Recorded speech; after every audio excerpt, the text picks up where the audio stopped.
Airport पर खुला house of Himalayas का स्टोर। केंद्रीय कृषि मंत्री और सीएम धामी ने किया शुभारंभ। बता दें, इस स्टोर में यात्रियों के लिए महिला स्वयं सहायता समूहों और ग्रामीण उद्यमियों द्वारा तैयार प्रोडक्ट होंगे उपलब्ध। उत्तराखंड सरकार के ये विशिष्ट प्रयास हैं कि हाउस ऑफ हिमालयाज के स्टॉल अब एयरपोर्ट पर भी होंगे। मैंने यहाँ के उत्पादों को देखा है, गुणवत्ता की दृष्टि से अत्यंत श्रेष्ठ हैं। यहाँ जो पैकेजिंग की गई है, ब्रांडिंग की गई है, वो भी अति उत्तम है और किसी मल्टी नेशनल कंपनी के मुकाबले गुण में तो है ही बहुत आगे, लेकिन पैकेजिंग में भी बहुत आगे है। इसका लाभ उत्तराखंड को तो होगा ही।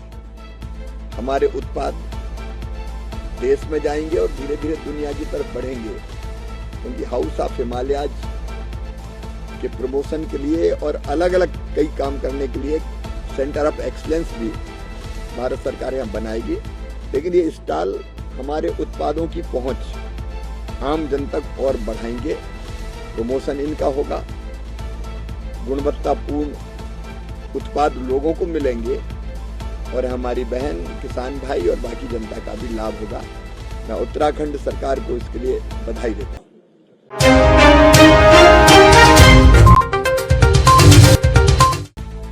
पूर्व सीएम हरीश रावत ने ऑपरेशन सिंदूर पर दी प्रतिक्रिया। कहा, भारतीय सेना आपने फिर से यह स्थापित कर दिया कि भारत की तरफ जो भी आंख उठेगी उस आंख को फोड़ने का दम रखता है भारत। बैकअप इंडियन आर्मी आपने फिर से स्थापित कर दिया।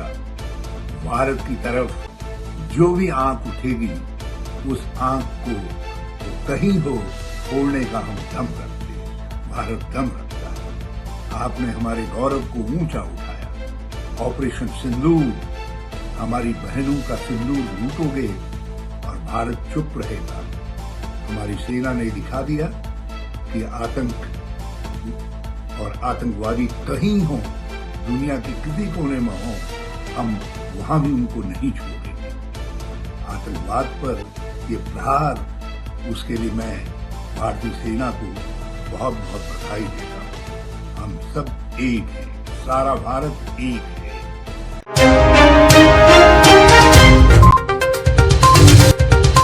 भाजपा प्रदेश अध्यक्ष महेंद्र भट्ट ने ऑपरेशन सिंदूर की कामयाबी पर भारतीय सेना को दी बधाई। कहा, ये अभियान सीमा पार बैठे भारत विरोधी ताकतों के खिलाफ निर्णायक कार्रवाई का प्रतीक। आज भारत के सैनिकों द्वारा ऑपरेशन सिंदूर के माध्यम से पाकिस्तान के आतंकवादी ठिकानों को ध्वस्त कर दिया है। भारत के लोगों के देशभक्ति का भाव और गौरव के साथ मैं देश के प्रधानमंत्री, अपने सभी सेना प्रमुखों को बहुत बहुत बधाई देता हूँ कि जिस प्रकार से आतंकी हमले के से भारत के अंदर दहशत पैदा करने का प्रयास किया था, आज पूरा पाकिस्तान दहशत में है और ये जंग जारी रहेगी। एक एक आतंकवादी को जब तक उसका जलमूल नष्ट नहीं होगा, ये ऑपरेशन जारी रहेगा और कभी भी पाकिस्तान भारत के ऊपर इस प्रकार आतंकी हमले करने की कोशिश नहीं करेगा। मुझे पूरा विश्वास है कि जिसने सिंदूर मिटाया, आज देश के अंदर ऐसे आतंकवादियों के परिवारों के सिंदूर मिट रहे हैं।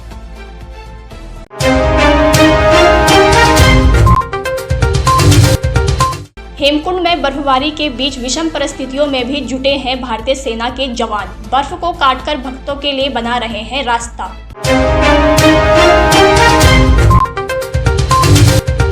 तृतीय केदार तुंगनाथ यात्रा पड़ावों पर पेयजल आपूर्ति।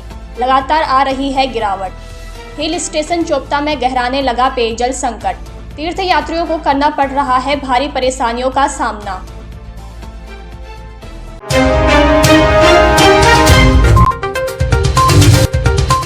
केदारनाथ पैदल मार्ग पर जंगल चट्टी में यात्री की अचानक बिगड़ी तबीयत। डीडीआरएफ जवानों ने रात में रेस्क्यू कर पहुंचाया अस्पताल। बता दें कि यात्री को अचानक सांस लेने में तकलीफ होने के बाद बिगड़ी थी हालत। मैं आगरा से आया हुआ हूँ। मेरे फादर सन थे, तो उनकी यमुना चट्टी पे उनकी तबीयत खराब हो गई थी, तो वहाँ पे जो नॉर्मल चिकित्सक उन्होंने ट्रीटमेंट किया था, तो उन्होंने डीडीआरएफ को फोन किया था, तो उनके कुछ मेंबर करीब हमारे पास में आए और उन्होंने पूरी हमारी हेल्प करी। वो वहाँ से जुम्मा चट्टी से लेके जंगल चट्टी से लेके गौरी कुंड का जो राजकीय हॉस्पिटल है वहाँ से वो लेके आए और पूरी इतनी बारिश में उन्होंने फुल सपोर्ट किया और हर चीज़ का ध्यान रखा। पापा को उन्होंने पकड़ के रखा और वीडियो लगातार चेक करते रहे उनसे पूछ रहे आपके स्वास्थ्य कैसा है। और यहाँ पे उन्होंने पूरा हमें बहुत सहयोग किया और यहाँ से हमें नीचे हॉस्पिटल तो जो उनका जो चेक पॉइंट है वहाँ से एम्बुलेंस तक हमें छोड़ने भी जाते हैं। तो इसके लिए मैं बहुत बहुत आभार व्यक्त करता हूँ और उनको छोटी भी नहीं मिलता।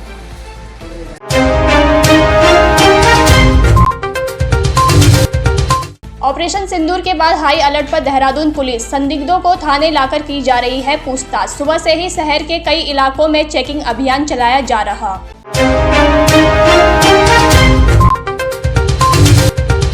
यात्रा मार्ग पर घोड़े खच्चरों पर लगी रोक अगले 24 घंटे के लिए बढ़ाई गई। टीम कर रही सैंपलिंग और जांच। राष्ट्रीय अश्व अनुसंधान संस्थान हिसार से 3 सदस्यीय विशेषज्ञ चिकित्सकों का दल भी रुद्रप्रयाग पहुंच गया है। एवियन इन्फ्लुएंजा एक अत्यधिक संक्रामक विषाणु जनित रोग है जो मुख्यतः हवा के माध्यम से वातावरण में फैलता है और क्योंकि हवा के माध्यम से वातावरण में फैलता है तो इस कारण से इस रोग का संक्रमण बड़ी तेजी से एक पशु से दूसरे पशु में फैलता है। वर्तमान में इस रोग का कोई भी टीका या वैक्सीन वर्तमान में यहाँ पर उपलब्ध नहीं है।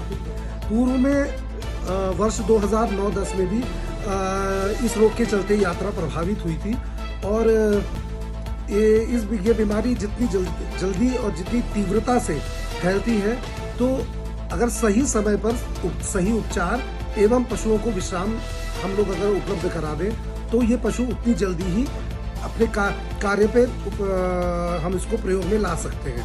तो इसलिए रोगी पशु को आराम देना और उससे किसी भी प्रकार का कार्य न करवाना यह अत्यंत ही आवश्यक है।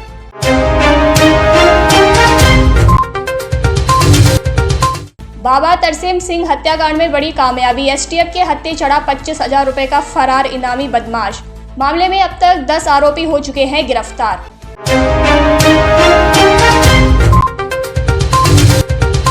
नैनीताल दुष्कर्म के मुकदमे पर हाईकोर्ट ने एसएसपी को खुद निगरानी के दिए आदेश। 15 दिन में प्रगति रिपोर्ट देने के भी निर्देश।